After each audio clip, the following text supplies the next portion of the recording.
E eu já divido a tela com a repórter Natália Mires, que traz mais informações direto do Estúdio B. Natália, quais são as principais notícias aí das últimas 24 horas? Cenário policial agitado, hein?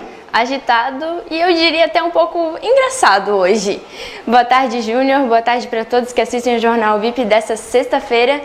No oferecimento de Rimatla e Mitadines, a gente vai acompanhar as ocorrências policiais de destaque da nossa região das últimas 24 horas. E, Júnior, deixa eu te fazer uma pergunta. Quem nunca assaltou a geladeira durante a noite? Assalto à geladeira de casa pode, Natália. De casa pode. Pegar sorvete na geladeira de casa no meio da noite pode.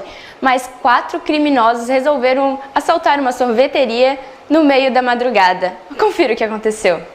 Uma sorveteria na rua 219, esquina com a Avenida Nereu Ramos, no bairro Meia Praia, em Itapema, foi alvo de um furto, praticado por 4 criminosos. O caso aconteceu na madrugada desta quinta-feira, 16 de julho, por volta das 2 horas. No local, os policiais encontraram 2 suspeitos ainda no interior do estabelecimento. Outros 2 estavam do lado de fora segurando diversas caixas de sorvete furtados. Os homens de 35, 40, 41 e 42 anos foram presos em flagrante. Eles haviam arrombado uma porta, quebrando o vidro para entrar no comércio. O proprietário da sorveteria foi avisado da situação. Os detidos foram encaminhados para a Delegacia de Polícia Civil de Itapema. Furtar sorvete é uma coisa que, se contar, ninguém acredita, né? Olha, Natália, eu fiquei pensando, né? Quando você fez a primeira pergunta, eu falei assim, que história doida que é essa que veio por aí? Mas o pessoal estava com vontade de tomar sorvete durante a madrugada, mas a polícia está agindo, né? É verdade, a polícia está agindo e está fazendo um trabalho muito bem feito. E a gente continua falando de furtos, né? Teve uma onda de furtos nos últimos dias, parece que tinha parado e agora voltou, mas a polícia tem feito um bom trabalho. E mais 3 criminosos foram presos também, depois de furtarem algumas lojas no mesmo município. Confira. 2 homens e uma mulher foram presos na tarde desta quinta-feira, 16 de julho, na BR-101 em Itapema.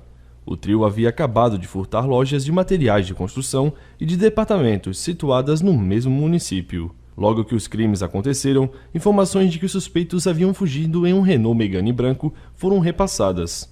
O carro, com placas de São José, foi abordado no quilômetro 143 da rodovia. No automóvel, haviam diversos produtos furtados, contabilizando aproximadamente R$4.000. Os criminosos confessaram que as mercadorias haviam sido furtadas. Todos os envolvidos, o carro e os produtos subtraídos foram conduzidos para a delegacia. Júnior, e também teve recuperação de furto também, de um roubo, né, que aconteceu no Rio Grande do Sul. Um carro havia sido roubado e foi recuperado aqui na região. Um veículo Mercedes-Benz GLC roubado em Porto Alegre, no Rio Grande do Sul, foi recuperado na madrugada desta sexta-feira, 17 de julho, na BR-101 em Itapema. O veículo estava aparentemente abandonado em um estacionamento que fica às margens da rodovia. Em vistoria, foi verificado que os elementos de identificação do carro eram diferentes do padrão do fabricante, sendo constado que se tratava de um veículo roubado, circulando com placas clonadas. As placas que estavam no carro eram de automóvel de características semelhantes, registrado em Caxias do Sul. Diante dos fatos, o veículo foi levado para a Delegacia de Polícia Civil de Itapema, onde foi registrado um boletim de ocorrência e será devolvido ao proprietário. Olha, Natália, a gente sempre ressalta o trabalho da polícia porque, além de simplesmente fazer o trabalho, neste caso, né, de carros com placas clonadas, tem que ter uma sensibilidade um pouquinho diferente. Porque, assim, os carros estão circulando o tempo todo, então alguma coisa tem que dar um despertar no policial. E como os policiais têm tido esse despertar, né? É verdade. Essas características, geralmente, que acontece, a troca da placa e tudo mais, são muito semelhantes à verdadeira, então fica um pouquinho mais complicado de descobrir, mas a polícia sempre consegue. Bom, são essas as ocorrências policiais de hoje, né, desta sexta-feira. Você continue assistindo, acompanhando o VIP Social pelo site, no vipsocial.com.br, e a gente volta na segunda. Um bom final de semana!